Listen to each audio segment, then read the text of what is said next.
Drama serial मन मस्त मलंग की आने वाली एपिसोड बहुत धमाकेदार होने वाली है, क्योंकि अब आने वाली एपिसोड में वाजिद एक बहुत बड़ी चाल चलने वाला है। अब वाजिद दोबारा से रिया को किडनैप करने वाला है, जहां वाजिद का ये प्लान है कि वो रिया की जान ले ले, जिसके बाद कबीर की जान खुद ब खुद चली जाएगी। जहां अब क्या वाजिद रिया की जान ले लेगा या फिर कबीर आकर रिया को बचा लेगा, ये जानने से पहले अगर अब तक आपने हमारा चैनल सब्सक्राइब नहीं किया तो जरूर करें। तो अब जैसे कि कबीर ने भी रिया को उकसा दिया कि मेरे घर आ जाओ, अगर तुम मेरे घर आओगी तभी मैं तुम्हें पढ़ाने के लिए आ सकता हूँ। जिसके बाद रिया भी अपना बैग कसती है और कबीर के घर पहुंच जाती है, जहां फिर कबीर कहता है कि तुम तो मुझसे मोहब्बत नहीं करती थी, फिर यहाँ पर कैसे आ गई।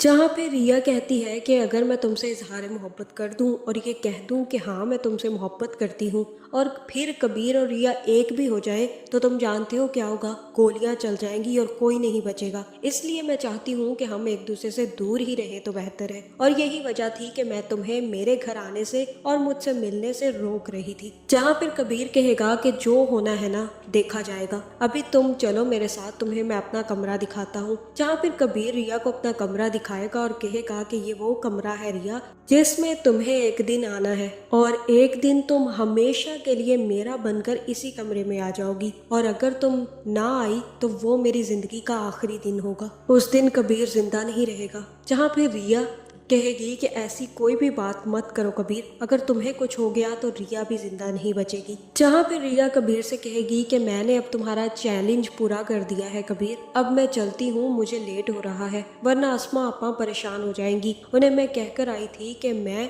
कशिफ के घर से नोट्स लेकर वापस आती हूँ और अब मुझे काफी देर हो गई है, इसलिए मुझे वापस जाना होगा। जहाँ फिर वफा ने भी महबीना को फोन करके बता दिया है कि रिया आपके घर आ गई है, जल्दी से भागती हुई आ जाए महबीना साहिबा। जिसके बाद जैसे ही कबीर रिया को छोड़ने नीचे आएगा तो सामने से महबीना भी आ जाएगी। जहां महबीना रिश्ता देखने तो सफेद सूट पहनकर और चुटिया कर गई थी, जहां अब जैसे ही रास्ते से मुड़कर आई है तो उसने आते ही पिंक सूट चेंज किया और साथ में अपने बाल खोल लिए कि अपनी बहू रिया को दिखा तो सकूं कि मैं कितना तैयार श्यार होकर रहती हूँ। जिसके बाद वो महबीना सीधी कशिफ के और रिया के सामने आकर खड़ी हो जाएगी और कहेगी कि तुम यहाँ पर क्यों आई हो, पहले तो तुम्हारी कभी हिम्मत नहीं हुई हमारे घर में घुसने की, पहले तो तुम बहुत ज्यादा डरती थी कबीर, ये हिम्मत तुमने ही दी है ना, वरना ये लड़की हमारे घर घुस जाए ऐसा तो हो ही नहीं सकता। अच्छा चलो ये बात जाने दो, मैंने सुना है कि जब तुमसे मिलने कबीर तुम्हारे घर गया था तो अस्मा ने मेरे बेटे को गोली मार दी थी।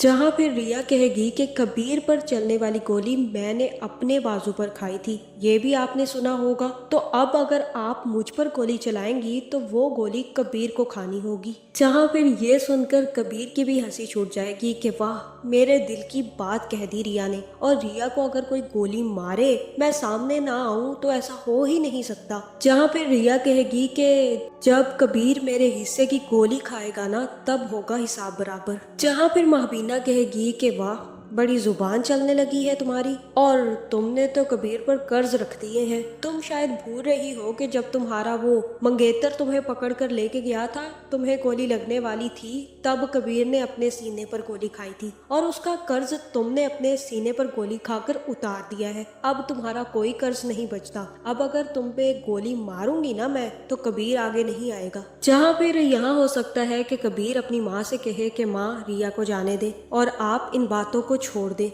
जिसके बाद रिया कशिफ के साथ वहां से चली जाएगी और काफी ज्यादा खुश होगी कि महबीना की तो बेइज्जती हो गई, कबीर ने अपने मुंह से अपनी माँ को चुप करवा दिया। जहाँ फिर घर आकर रिया और कशिफ चाय पीते पीते हंस हंस कर बातें करेंगी और कहेंगी कि आज तो मजा ही आ गया। दूसरी तरफ अस्मा भी अपने आशिक से बात कर रही होगी, जहाँ फिर उसे जैसे ही वाजिद की आवाज सुनाई नहीं देगी तो वो रिया को शोर मचाकर कहेगी कि चुप भी कर जाओ, मुझे तो बात सुनने दो, मेरी बहुत अहम कॉल आई हुई है और मुझे अभी बात करने की बहुत ज्यादा जरूरत है। जहाँ फिर वाजिद से रिया की इतनी हंसी बर्दाश्त नहीं होगी और वो अस्मा से कहेगा कि तुम्हारी बहन इतना क्यों हंस रही है, उसे पता भी है कि तुम्हारी जिंदगी उन लोगों ने बर्बाद कर दी थी। जहाँ फिर वाजिद अस्मा को चढ़ा देगा, जिसके बाद अस्मा सीधा रिया के पास जाएगी और कहेगी कि तुम दोनों मेरे इस हाल पर हंस रही हो ना, कभी मैं भी बहुत ज्यादा खुश हुआ करती थी, ऐसे ही हवाओं में उड़ा करती थी, मैं इतनी खुश थी